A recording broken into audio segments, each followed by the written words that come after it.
չգիտեք այդ ինչ օպերատիվ տվյալ է, Նիկոլի SMS-ն է։ Չգիտենք այդ ինչ օպերատիվ տվյալ է, ինչ ձայնագրությունները չենք լսել, որ ուզեք չուզեք կալանքը պտի տակ, չենք տեսել դատանի նախագահները ոնց են գնում Նիկոլի մոտ ասելու վայ 99-ն ենք կալանավորել, 101-ին պլը ստացել է, չենք կալանավորել, այդ հարցն էլ կլուծենք, մի անհանգստացեք։ Չենք տեսել այդ Facebook-յան ստատուսները, որի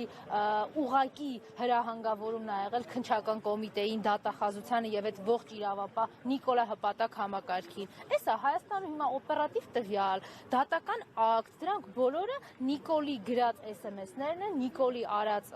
ձայնային հաղորդագրություններն են, որոնք նաև ազգային ժողովում են Աղդամցի Ալենի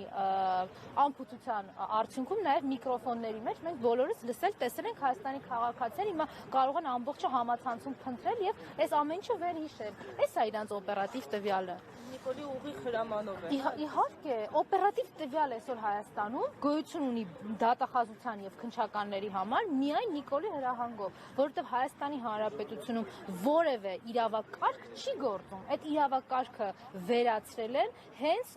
բռնազավթված պետության առաջին իսկ օրերից Նիկոլի կողմից։ Ինքը դրա մասին ակնհայտ հայտարարել է։ Մնացած բոլոր կատարված եւ կատարվելիք հանցագործությունները մենք ուղղակի որպես փաստ արձանագրում ենք եւ անցնում ենք առաջ։ Իրենք այդ հանցագործությունները տարիներով նախաքննության փուլը անգամ չեն հաղթահարում, տարիներով մեղադրյալներ չեն լինում, որտեղ դրանք հետաքրքիր չեն Նիկոլին։ Նիկոլին հետաքրքիր են իր քաղաքական հակառակորդների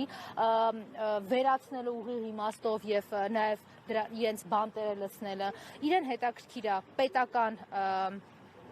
մտածելակերպ եւ պետական գործիչների նկատմամբ հետապնդումները, մարդիկ, ովքեր 30 տարի Հայաստանի Հանրապետությունում պահել են ինքնիշխան անկախ պետություն, երկու հայկական պետություն եւ իրեն հետաքրքիր է բնականաբար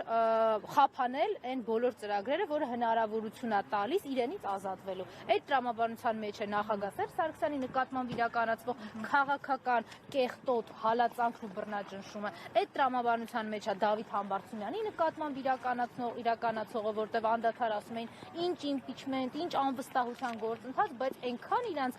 սրտին առել է այդ անվստահության գործընթացը, անգամ պատկերացնել չեն կարող, որ մի օր հնարավորություն ունեն հայ ժողովուրդը հնարավորություն է ստեղծելու իրենց աթոռներից սրանց վռնդելու, որ Դավիթ Համբարձումյանին այնպիսի հոդվածով են 6 տարի դատապարտել, շնորհակալ եմ, 6 տարի դատապարտել, որ երբեք Հայաստանում նման բան անգամ չի